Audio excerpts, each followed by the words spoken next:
Hi అండి, welcome back to my channel RRS kitchen and vlogs. ఈరోజు మన వీడియోలో సింపుల్గా చేసుకునే ఈవినింగ్ స్నాక్ రెసిపీని చూపించబోతున్నాను. అదేంటంటే ఆలూ బైట్స్. ఈ ఆలూ బైట్స్ని బంగాళదుంపలతో చాలా ఈజీగా చేసుకోవచ్చండి. మనం ఈవినింగ్ స్నాక్స్కి చాలా ఈజీగా సింపుల్గా చేసేసుకోవచ్చు. వీటిని స్టోర్ చేసుకొని కూడా 5 మినిట్స్లో ఫ్రై చేసుకొని చేసి పెట్టేయచ్చు పిల్లలకైతే. ఇక లేట్ చేయకుండా ఈ ఆలూ బైట్స్ని ఏ విధంగా ప్రిపేర్ చేసుకోవాలో చూసేద్దాం. ఒక బౌల్ని తీసుకోవాలి. అందులో 4 కప్స్ వరకు వాటర్ని వేసుకోవాలి.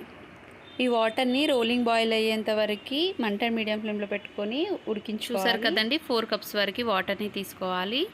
నేను ఇక్కడ బంగాళదుంపల్ని 3 వరకు తీసుకుంటున్నాను. ఈ బంగాళదుంపల్ని 2 to 3 టైమ్స్ వరకు బాగా నీట్గా వాష్ చేసుకున్న తర్వాత ఈ బంగాళదుంప పైన ఉన్న పీల్ని తీసేసుకోవాలి. చూసారు కదండి, ఈ విధంగా తీసేసుకున్న తర్వాత మరీ చిన్నగా కాకుండా పెద్దగా కాకుండా మీడియంలా ఈ విధంగా కట్ చేసుకోవాలి. ప్రతి బంగాళదుంపల్ని ఈ విధంగా 2గా పీసెస్గా కట్ చేసుకోవాలి.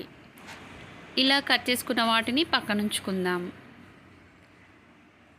చూసారు కదండి, వాటర్ అనేవి రోలింగ్ బాయిల్ అవుతున్నప్పుడు మనం 1/2 టేబుల్ స్పూన్ వరకు సాల్ట్ని వేసుకోవాలి. సాల్ట్ వేసిన తర్వాత మనం కట్ చేసి పెట్టుకున్న బంగాళదుంపల్ని వేసేసుకోవాలి.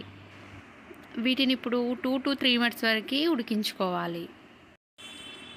వీటిని మనం ఓవర్గా ఉడికించే కంటే జస్ట్ మనం ఇక్కడ 20% వరకు ఉడికించుకోవాలి. జస్ట్ 2 to 3 మినిట్స్ వరకు ఉడికించుకుంటే సరిపోతుంది.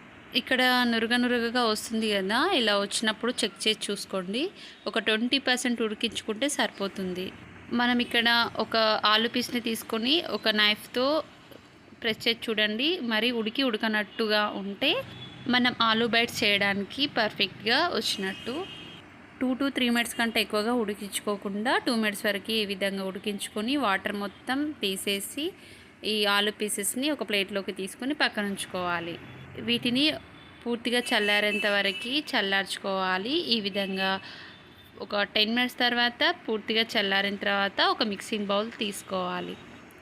గ్రేటర్ని తీసుకొని బాగా తురుముకోవాలి. ఈ బంగాళదుంపల్ని చిన్న గ్రేటర్తో కాకుండా పెద్దగా హోల్స్ ఉండే గ్రేటర్తో తురిమి తీసుకోండి. చాలా ఈజీగా తురుము అనేది ఈజీగా చేసేసుకోవచ్చు.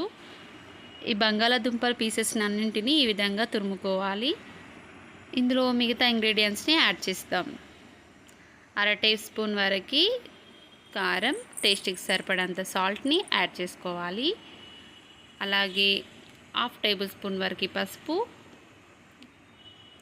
వాముని 1/2 టేబుల్ స్పూన్ వరకు వేసుకోవాలి. 1/2 టేబుల్ స్పూన్ వరకు మిరియాల పొడిని ఈ విధంగా మిక్సీ పట్టుకొని వేసుకోవాలి. ఇందులో ఆలూ బైట్స్లో మిరియాల పొడి ఫ్లేవర్ అనేది చాలా బాగుంటుంది కాబట్టి మిరియాల పొడిని తప్పకుండా వేసుకోవాలి. అలాగే 1/2 టేబుల్ స్పూన్ వరకు జీలకర్రని వేసుకోండి.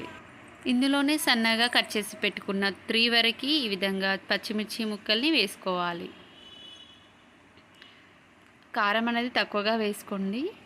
చెప్పిన విధంగా 1/2 టేబుల్ స్పూన్ వరకు వేసుకోవాలి, ఎక్కువగా వేసుకోకండి.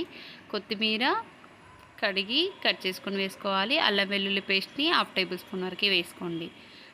ఇందులో మైదా పిండిని 1/4 కప్ వరకు వేసుకోవాలి. మీరు ఇక్కడ మైదా పిండికి బదులు కార్న్ఫ్లోర్నైనా యూజ్ చేసుకోవచ్చు. నేను ఇక్కడ కార్న్ఫ్లోర్ వేయకుండా మైదా పిండిని వేస్తున్నాను.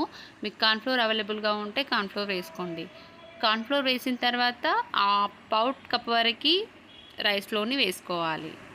మీకు ఈ విధంగా కలుపుతూ ఉన్నప్పుడు పల్చగా అయినట్టు అనిపిస్తే కార్న్ఫ్లోర్ లేదంటే మైదా లేదంటే రైస్లోనైనా 1/4 కప్ వరకు వేసుకోవాలి. ఏదైనా పిండిని 1/4 కప్ వరకు వేసుకొని ఈ విధంగా కలుపుకోవాలి. పిండి అనేది చపాతీ పిండిలాగా సాఫ్ట్గా అయ్యే విధంగా కలుపుకోవాలి.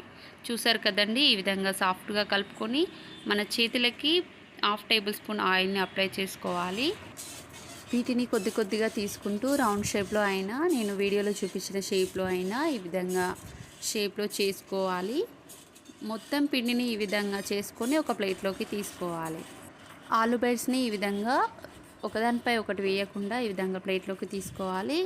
చూసారు కదండి, ఈ విధంగా తీసుకున్న తర్వాత వీటిని అప్పుడే ఫ్రై చేయకుండా ఫ్రిడ్జ్లో ఒక 15 మినిట్స్ వరకు పెట్టిన తర్వాత ఫ్రై చేసుకోండి. అప్పుడు ఈ ఆలూ బైట్స్ అనేటివి క్రిస్పీగా వస్తాయి. ఈ విధంగా చేసైనా పెట్టుకోవచ్చు, ఎప్పుడైనా కావాలి అంటే అప్పుడు డైరెక్ట్గా ఫ్రై చేసుకోవచ్చు.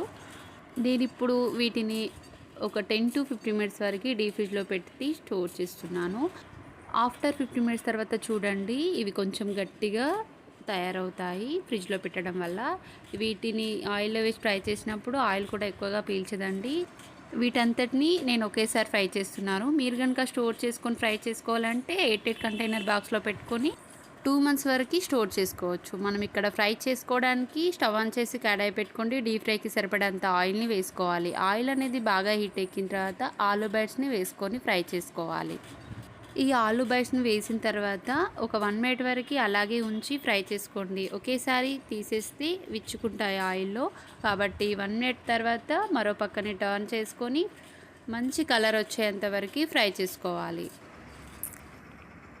మంటని మీడియం ఫ్లేమ్లో పెట్టుకొని ఫ్రై చేసుకోవాలి. ఇవి క్రిస్పీగా అవ్వాలంటే కొద్దిగా టైం పడుతుంది. కొద్దిగా ఎక్కువసేపు ఫ్రై చేసుకోవాలి ఆయిల్లో. చూసారు కదండి, లైట్ గోల్డెన్ బ్రౌన్ కలర్ వచ్చిన తర్వాత ఒక టిష్యూ ఉన్న పేపర్లోకి వేసేసుకోవాలి. మిగతా ఆలూ బైట్స్ని కూడా ఇదే విధంగానే ఆయిల్లో వేసుకొని ఒక నిమిషం పాటు అలాగే ఉంచి మరో పక్కకి టర్న్ చేసుకోవాలి. ఈ విధంగా టర్న్ చేసుకొని మరో పక్కన కూడా లైట్ గోల్డెన్ బ్రౌన్ కలర్ వచ్చేంత వరకు ఫ్రై చేసుకోవాలి. క్రిస్పీగా ఆలూ బైట్స్ అనేవి రెడీ అయినట్టే అండి. చూసారు కదండి, చూస్తూనే నోరు ఊరిపోతుంది కదండి. మీరు కూడా ఈ ఈవినింగ్ స్నాక్ రెసిపీని తప్పకుండా ట్రై చేసి చూడండి. మీకు ఎలా వచ్చిందో కామెంట్లో తెలియజేయండి. మరిన్ని ఈవినింగ్ స్నాక్ రెసిపీస్ కోసం మా ఛానల్ డిస్క్రిప్షన్లో లింక్ ఉంటుంది, ప్రెస్ చేసి చూసేయండి. మా ఛానల్ నచ్చితే please like and share and subscribe చేయడం మాత్రం అస్సలు మర్చిపోకండి. పక్కనే ఉన్న బెల్ని క్లిక్ చేయండి. నేను పెట్టే ప్రతి నోటిఫికేషన్ మీకు వస్తుంది. Thank you for watching. Bye friends.